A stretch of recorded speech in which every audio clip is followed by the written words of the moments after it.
Buenos días, Andrés, para usted, para Ernesto, para Juan Antonio, para Hans, para todos ustedes en la mesa y para todos los oyentes de Ecos 360. Qué gusto estar acá, pudiendo hablar con ustedes y, por supuesto, a través de ustedes con los periranos y risaraldenses. Doctor Ernesto Zuluaga, arranque, señor. Andrés, muchas gracias. Muy buenos días para todos, la mesa de trabajo y especialmente para nuestros oyentes asiduos de nuestro programa de Política de la Buena aquí en Ecos 1360 todos los martes. Hoy con Alejandro García, uno de los más asiduos visitantes de nuestro programa. Quizás es de los que más veces hemos tenido aquí en Política de la Buena. Bueno, Siempre nos sacan tiempito. como dice Andrés, esto ya empezó. Y no solo ya empezó, ya va muy adelante, ya casi todos los partidos tienen sus listas muy definidas, obviamente no se han vencido los plazos, pero ya las decisiones más importantes se han tomado. Cuéntenos, doctor Alejandro García, cómo va el tema en la Alianza Verde, cuáles son los planes electorales para esta campaña. Bueno, Ernesto, en principio la Lancea Verde hay que recordar que tiene dos curules en la Cámara de las cuatro que tenemos en Risaralda. Una en cabeza mía y la otra en cabeza de la representante Carolina Giraldo. Hemos estado en conversación nosotros dos y también con el exalcalde de Santa Rosa, Rodrigo Toro, donde buscamos nuevamente, ojalá poder poner toda la carne en el asador y que estemos los tres como candidatos en la lista. Esto es lo que hemos estado trabajando, nos hemos venido reuniendo. Justamente este sábado tenemos una siguiente reunión para ir mirando cómo organizar todo el tema de la lista. Eso es lo que más o menos así podría contarte. Similar fue la lista hace 4 años, donde estábamos Carlina y yo y estaba otra persona que representaba a Santa Rosa, que es el actual alcalde, Paulo Andrés Gómez. En esta ocasión, entonces, Alejandro, perdón, le interrumpo, el exalcalde irá con ustedes en esa lista y definitivamente ese acercamiento por allá que se dijo que ibas a estar con el Partido Liberal no lo va a hacer. ¿Se queda Eh, entonces en la Alianza Verde? Entiendo por medios de comunicación que él ha tenido varios acercamientos, pero como les digo, nosotros nos hemos venido reuniendo para organizar la lista.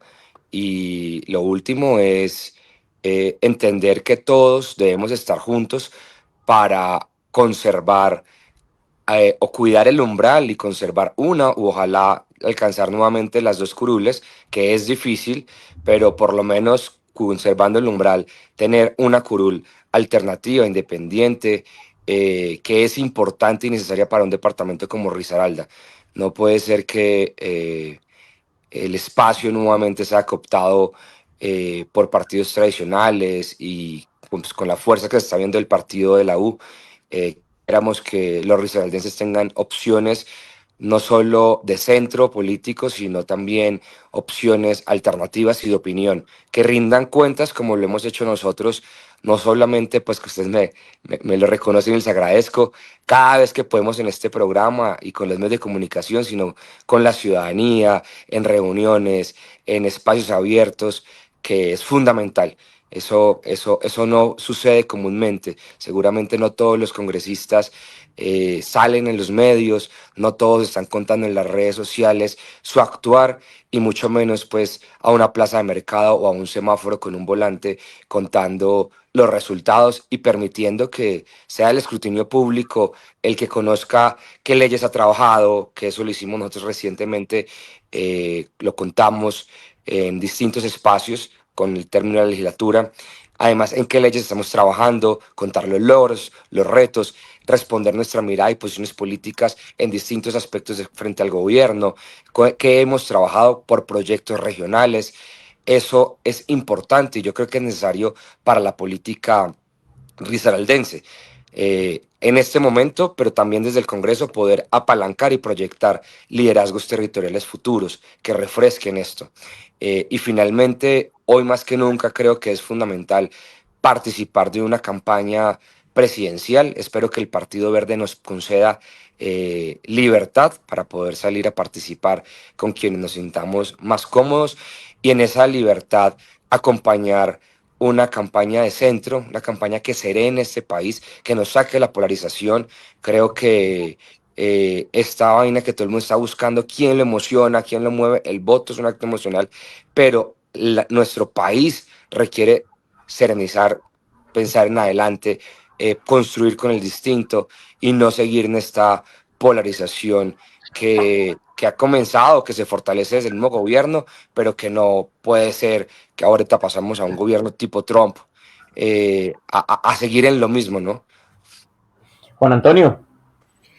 Alejandro, las divisiones que hay en el Partido Verde son evidentes. De hecho, ustedes en un momento pidieron la decisión porque hay un sector que ustedes querían una posición mucho más moderada frente a otros que se habían ido con el apoyo al gobierno Petro. Y uno a nivel local percibe como lo mismo. Nota que son muy verdes, pero hay muy poquita alianza. ¿Cómo se explica eso? Bueno, a nivel nacional, el partido tiene distintas tendencias. Allí convivimos distintas miradas frente a aspectos ideológicos, y en esa medida nosotros, donde inclusive está la representante Carolina Giraldo y yo, Alejandro García, desde el primer año antes eh, de que ha pasado este gobierno, con el primer escándalo de Laura Sarabia y Armando Benedetti con los audios, y ya viendo ocurrido algunas cosas, decidimos solicitar al partido independencia. El partido empezó a dilatar las cosas, y al contrario empezó el gobierno con el Partido Verde, como lo ha hecho con el Partido de la U, con el Partido Conservador, con el Partido Liberal, a buscar negociar individualmente con congresistas y con directores de partido para que el partido continuara siendo de gobierno. Eso para nosotros fue una posición muy incómoda, fue progresivamente avanzando y pues en realidad lo que demostró el gobierno, que ha sido una de las grandes frustraciones, es que en cuanto a mermelada y transacción burocrática con el Congreso, ha sido su mejor forma de relacionarse, no solamente mediante la amenaza y amedrentar y desprestigiar el Congreso y otras instituciones que le incomoden al gobierno, sino también no tiene ningún inconveniente, y lo vemos en los ministros del Interior que ha tenido este gobierno. El último de ellos es Armando Benedetti, que prefiere la transacción al diálogo o a la construcción o concertación. Eso empezó a ocurrir en el partido, como lo decía, no es ajeno, hay gente buena en todos los partidos, hay gente maluca en todos los partidos, y eso nos incomodó a un punto que desde finales del año pasado empezamos a hablar de la escisión.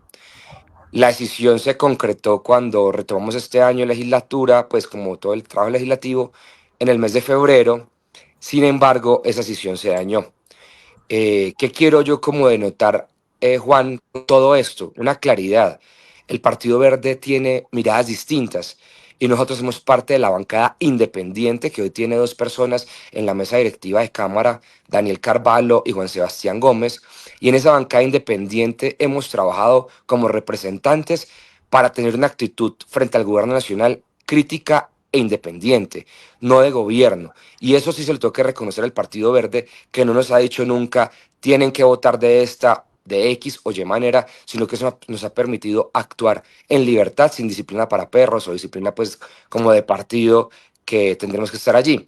Sin embargo, fuimos quedando en minoría, o pues un 30-40% de quienes queríamos buscar la independencia frente a una mayoría que empezó no solamente por ideología, sino que se acomodó con el gobierno, y eso fue lo que más nos incomodó.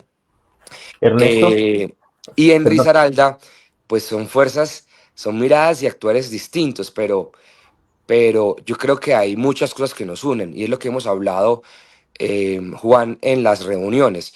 Nos unen las formas de hacer política, nos une banderas políticas. Con Carolina, por ejemplo, que es mi colega, compañera, hemos trabajado distintos proyectos de ley, de muchos temas relacionados con temas de género, con temas de diversidad sexual, con temas de ciudad o de territorio, controles políticos hemos hecho en conjunto. Recientemente el control político del alumbrado público y del megabús. Históricamente control político a la Avenida de los Colibrís.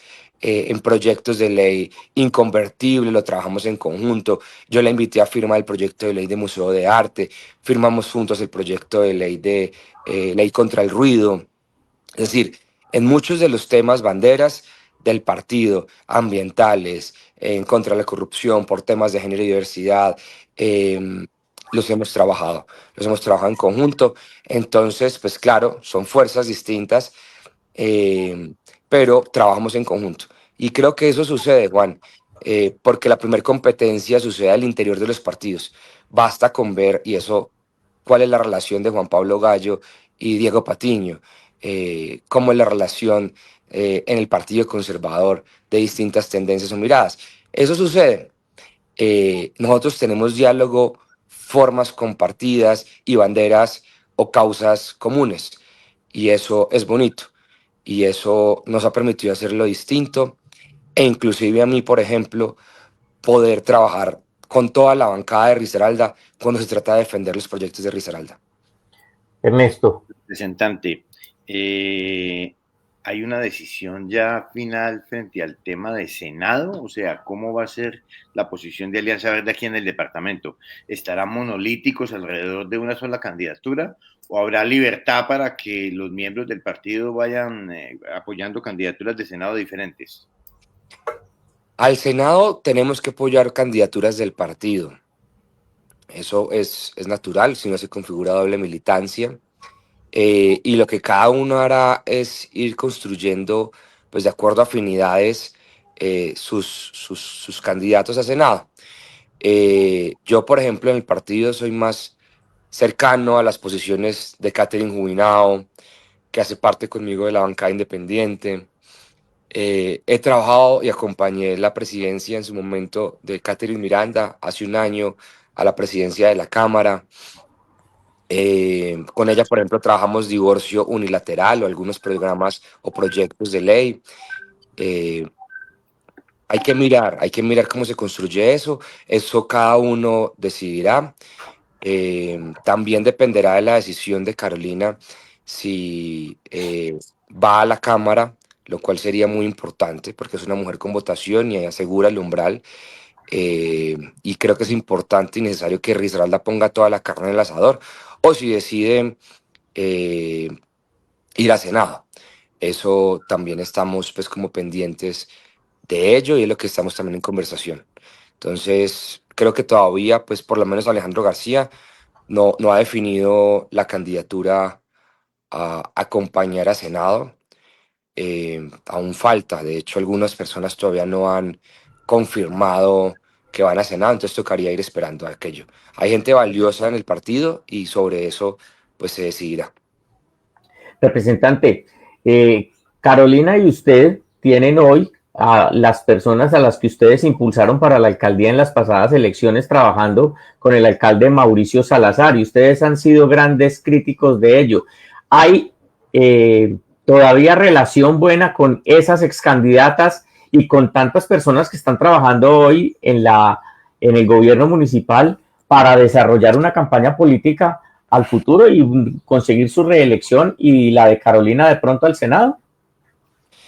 Nosotros tenemos un proceso político que trasciende de los nombres que apoyamos en las candidaturas. Tenemos equipos, tenemos voluntarios, tenemos pues como nuestro propio proceso. Buscamos acompañarlas, Andrés, y para el bien de la ciudad están acompañando o están haciendo, trabajando cosas por Pereira, pero hay que aclarar, y yo lo he dicho en repetidas ocasiones, han sido decisiones personales, individuales, más no de partido, este proceso. ¿Qué hizo la administración de alguna manera? Una vez ellos no lo lograron por uno u otro camino, empezaron a buscar cooptar las miradas. Y eso lo que generó fue, claro, como la gente empezó a decir, el Partido Verde, Nancy y Diana y Raúl están allá, con la administración, lo que generó es que Carolina y yo tuviésemos que ser más claros y contundentes en que eso no es así, en que las posiciones son personales y en que tenemos que hacer un control político juicioso. De hecho, creemos, o yo por lo menos hablaré por mí, creo que la ciudad lo necesita. Hay muchas concesiones, muchos proyectos, muchos recursos en juego. Tenemos el presupuesto anual más grande que ha tenido la ciudad después del catastro multipropósito. Recientemente hablaron de una posible valorización. El empréstito fue de más de 200.000 millones de pesos, llegando a un endeudamiento tope nunca antes visto en la ciudad, de más del 90% de la capacidad de la deuda de Pereira.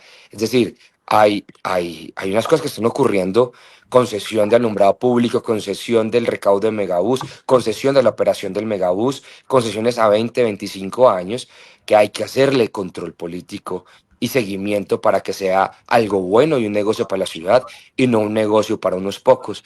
Y eso hay que dejar claramente, y lo hicimos desde el principio. En mi caso, que yo acompañé a Diana Osorio, la decisión de Diana de estar allí es individual. De hecho, cuando ella decide pasar de ser asesora a proyectos estratégicos a ir a la Secretaría de Infraestructura, yo le dije: Diana, yo, aunque es una decisión personal, permítame decirle algo, y es: yo no lo haría. Yo no lo haría porque usted está al frente de unas secretarías más delicadas, y solamente le pongo un ejemplo. Mire por la denuncia que tenemos nosotros.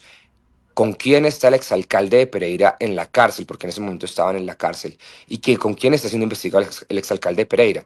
El exalcalde de Pereira, Carlos Maya, por el tema de la avenida de los Colibrís, está siendo investigado, y aunque ya salió de la cárcel por vencimiento de términos, por lentitud de la justicia, no por inocencia, está en ese proceso con Milton, el exsecretario de Infraestructura. Y aún así Diana decidió estar en ello. Espero que por la ciudad lo haga bien, pero eso es un tema individual de trabajo, donde al final cada quien toma la decisión. Cuando yo perdí la alcaldía con Carlos Maya, me propusieron entrar a trabajar y gerenciar lo del Parque San Mateo o algún tema con él, y yo entendí distinto.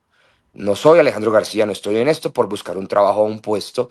Acá atrás o en conjunto hay muchas personas que representamos, que confiaron en nosotros. Hay un proyecto político de mediano y largo plazo que no se puede extinguir por un puesto. Eh, y bueno, pues cada quien toma sus decisiones. Esas fueron Alejandro, decisiones de ellos. lo vimos con una chaqueta absolutamente llamativa y muy bella en la posesión el pasado domingo de las sesiones ordinarias del Congreso. Una chaqueta en donde la solapa dice: mi lema es la libertad, una de las frases del himno de Pereira, pero además en uno de los bolsillos decía esperanza. Cuéntenos un poquito cómo es eso de llevar al gran escenario de la política también este trabajo de los diseñadores y de los, digamos, creadores de moda de nuestra ciudad. Sí, Juan, fue muy bonito. Para nosotros es importante utilizar marcas de la ciudad, apoyar emprendimientos pereiranos o risaraldenses, y de alguna manera ese espacio nos permite ser una vitrina para ello. Esta chaqueta fue intervenida, fue pintada por una artista, una mujer pereirana, por Nata Art, aparece en redes, en Instagram. Es un trabajo espectacular, porque a partir del himno de Pereira y con elementos de la región,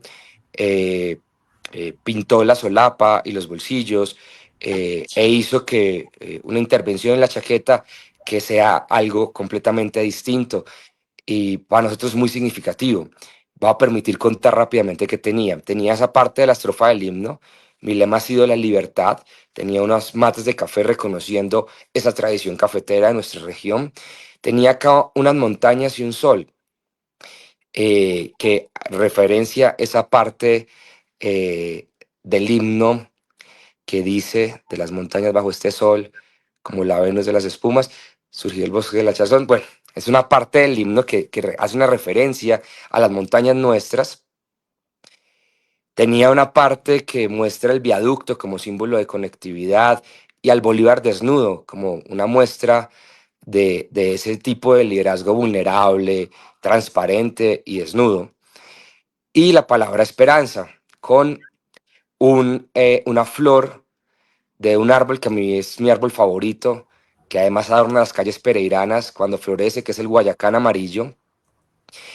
Y hay una parte del himno que habla de las mujeres que son como las flores, que hermanas son, también por eso trae esa flor. Y la palabra esperanza aquí ha sido siempre como nuestra forma de hacer política. La política muchas veces genera rabia, genera miedo, genera desconsuelo, genera desesperanza. Y nosotros estamos acá para mostrar que es posible hacer las cosas distinto, para mostrar resultados, que también quisiera ahorita podérselos compartir, eh, para estar presto a conversar con ustedes y con la ciudadanía cada vez que lo requieran. Y es un reto. A mí me piden 3, 4, 5 cafés por día, y cuando es un viernes que estamos allí, pues tengo 30 cafés pendientes y organicé eso, más organicé visitar a municipios, más organicé reunirse con el equipo, más vaya a acompañar a Espocamello, los emprendedores, más rinda cuentas en los semáforos. Acá hay un equipo que le mete, como dice la canción, alma, corazón y vida a esto. Y yo creo que los resultados no son solo Alejandro García, sino de este equipo que trabaja con todo el amor por el territorio, con toda la convicción. Y eso yo creo que significa la esperanza. La esperanza es decirle a la ciudadanía, se puede hacer distinto, podemos estar acá. Es que a mí me decían, es que es imposible. Nunca, ¿usted cómo se le ocurre a la alcaldía cuando fuimos primeros candidatos a la alcaldía o el Congreso? Nunca un proyecto, un partido alternativo ha llegado al Congreso. Mi papá mismo me decía, es que usted sí le va muy bien, sacará 10.000, 12.000 votos. Y sacamos mucho más que eso a la alcaldía y después al Congreso o a la Cámara. Entonces, creo que es importante eso, porque cuando tienen un pueblo y una ciudadanía desempoderada, con desesperanza, en un círculo vicioso, la gente no cree, no participa y ya de entrada estamos perdidos. Y creo que vale la pena luchar por este país, porque el futuro, por lo menos mío y de mi entorno, lo veo acá, y luchar por Pereira y Risaralda. em, y porque hayan liderazgos que realmente nos representen, con trabajo, con honestidad, con capacidad de articulación, de trabajar con el distinto. Andrés o Juan, no me recuerdo, que me preguntó sobre el tema de la alcaldía. Mire, un día podemos hacer una crítica dura a la alcaldía con respecto al alumbrado público, donde nos sorprendió que a pesar de que la Procuraduría dijera suspendan el proceso, no continuaron. Como otro día le decimos, alcalde, está pasando esto con la comuna del centro, con el problema del ruido, o está pasando otra cosa, y tenemos que trabajar por la ciudadanía para que apliquemos la ley del ruido. Y hoy Pereira y Dos Quebradas y algunos otros municipios de Risaralda, como Quinchía, Belén, están comenzando a implementar todo el tema de la ley contra el ruido y hacer un modelo de país de cómo pasamos de leyes que tenemos en el Congreso, cómo las vamos implementando y ajustando al nivel del territorio, cómo pasan, salen de acá y se vuelven leyes que empiecen a ayudar a la ciudadanía. Es un proceso gradual, pero allí vamos y en eso estamos trabajando juntos, o trabajamos juntos en proyectos con la gobernación por el CIVI de Dos Quebradas, que es quizás el espacio público más importante y que logramos la semana pasada destrabar casi 10.000 millones de pesos de un OCAT que estaba muy lento en hacerse y que todos empujamos para que saliera adelante. Y en ello trabajamos con la gobernación y con la Universidad Tecnológica. Entonces, yo creo que hay liderazgos que también tienen que saber que hay que construir con el otro, eh, y que la crítica es bienvenida y no se toma personal. Cuando se trata de defender proyectos de Risaralda, quiero decirles, acá yo me voy con hojas para que firmemos todos. Y voy y le pido la firma a Juan Pablo Gallo, a Sami Merej, a Carolina Giraldo, mi compañera de bancada, a Aníbal Gaviria y a Diego Patiño. Y allí todos nos juntamos para defender aquellos proyectos como lo hicimos como bancada para cuidar el presupuesto del hospital de cuarto nivel, cuando en su momento el gobierno nacional, al no ejecutarlo, estaba pidiendo la devolución y estaba frenando el presupuesto del proyecto. Entonces, en eso hay que saber también tener liderazgos que construyan con el distinto, que puedan articular y que puedan sacar lo mejor de las personas. Acá, por ejemplo, Aníbal y Sammy están en comisión de presupuesto. ¿Con quién vamos a trabajar para defender el presupuesto de Risaralda? Pues con ellos. Diego Patiño tiene 20 años en el Congreso o más, no sé. Y A quien se le seguirá. pregunta cómo, cómo funciona algo, qué nos recomienda, por qué ir al DNP, qué se le pide al DNP y con quién se trabaja también temas que sean banderas o causas nuestras, como el tema de aseguramiento hídrico, saneamiento hídrico. Carolina lo mueve, los liberales movía, allí estamos. Entonces es eso, yo creo que eso es un poco la esperanza. Me emociona hablar de ello porque me emociona hablar de Pero no se formas me emocione, distintas, déjenos preguntar, hombre Alejo, que allá está don Ernesto que se me pregunta, vea. de formas distintas de habitar la política. Háganle Andrés y Ernesto. Ok, representante, usted mencionaba que a la Secretaría de Infraestructura de la Alcaldía le advertía sobre los riesgos de estar al frente de una posición como esa. Pereira tiene desde hace varios años un colectivo cívico que se llama Vigía Cívica. Esa organización ha sido muy celosa en vigilar todos los procesos de contratación que se tienen en el sector público en el departamento de Risaralda, pero ha sido muy contundente en protestar frente a los pliegos de licitaciones y concursos, como usted mencionaba, como el del alumbrado muy particularmente, pero también como el de la glorieta de Corales y con otras licitaciones que tiene el municipio. ¿Usted cómo ve el papel de vigía cívica? ¿Ha tenido conversaciones con James Fonseca, su director? ¿Y qué piensa de las críticas de este colectivo? Oh, me le quito el sombrero a Vigía Cívica, a James Fonseca y en general el trabajo que han hecho. Es muy importante, es de reconocer y es de apoyar como territorio. Ojalá tuviésemos más vigías cívicas y más personas como James Fonseca en Pereira y en Risaralda. Es un trabajo juicioso, riguroso, responsable, con quien hemos articulado esfuerzos con él y con Vigía Cívica. Trabajamos temas tan relevantes como las denuncias que hicimos de la Avenida de los Colibrís, donde identificamos prórrogas a la obra desde que todavía estaba el exalcalde Maya al frente. Identificamos adiciones y adiciones que inclusive superaban los permitidos por ley. Veíamos todo esto que iba a terminar mal, gracias inclusive a unas primeras investigaciones de vigía cívica.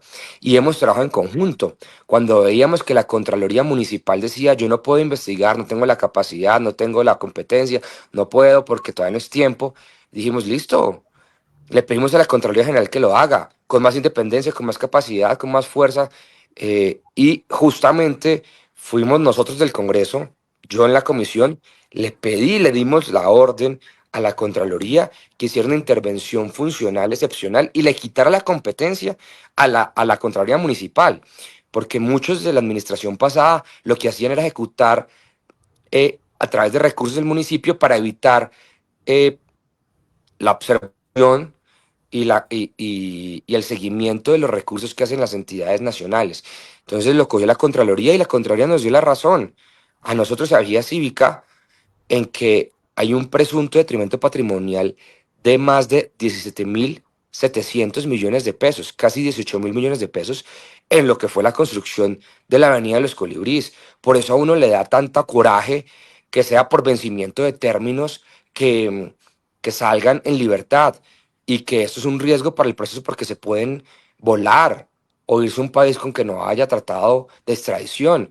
Y esta semana contaron como mucha cosa, mucho logro, que van a incautar los bienes que no suman 4.000 millones de pesos. Acá la póliza está por algo de alrededor de 5.000 millones de pesos, pero el detrimento es de más de 17.000, de casi 18.000 millones de pesos. Y vienen a incautar o van a congelar bienes después de más de un año del proceso. Embargar. A embargar. Cuando ya se han podido entregar en testaferros. Entre 6 personas, 4.000 millones de pesos. Estoy seguro que eso no cuesta la casa de Maya. Quizás no está a nombre de él, en Malabar. Pero entonces la justicia, sí, claro, lo mostramos como un gran proceso, pero eso no fue preventivo. Acá no hubo un embargo para cuidar los recursos, asegurarlos. Acá hay algo tardío. Ah, maravilloso que suceda, importante que suceda, pero que entre 6 personas usted recoja eso. Representante, después de lo que pasó en el Congreso de la República, ¿qué reflexión le queda para la Uy, instalación de esta última legislatura? muchos aprendizajes. Primero, creo que se puede hacer cosas. Nosotros hemos logrado aprobar proyectos de ley muy importantes y eso transforma el país.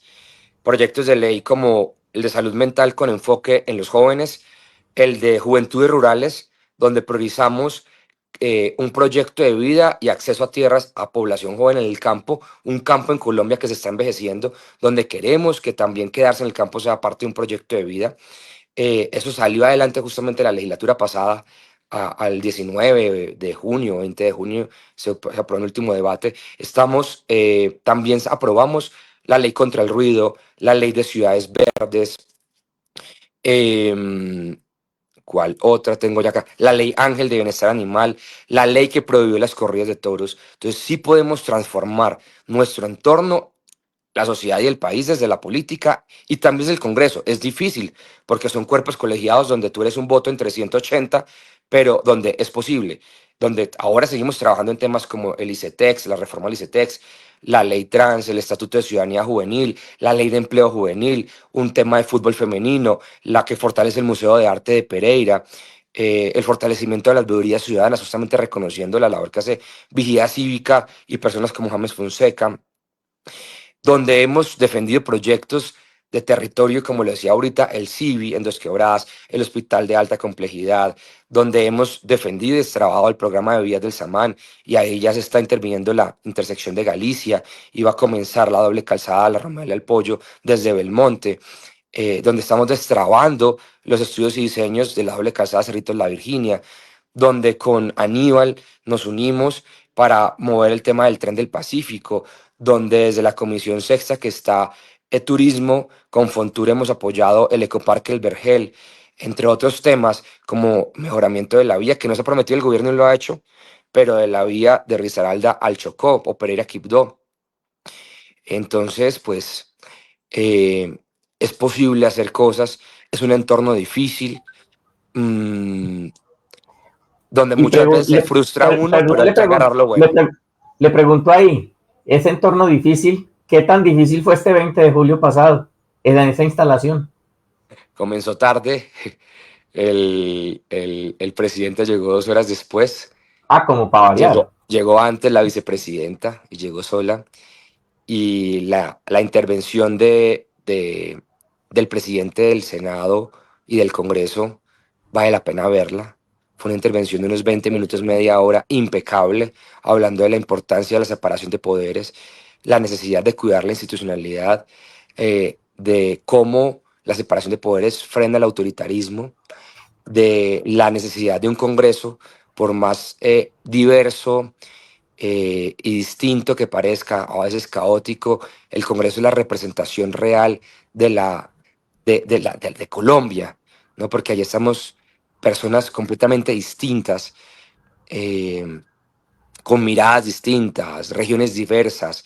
Entonces es la mejor expresión de la democracia colombiana cuando llega alguien a la presidencia que dice que esa persona es el pueblo y que a través de esa narrativa quiere vilipendiar la prensa cuando se le hace control, quiere atacar el Congreso cuando se piensa distinto, quiere inclusive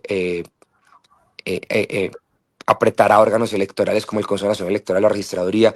Yo creo que ese discurso fue maravilloso. Luego escuchamos al presidente por 2 horas y media. Fue un discurso bastante largo.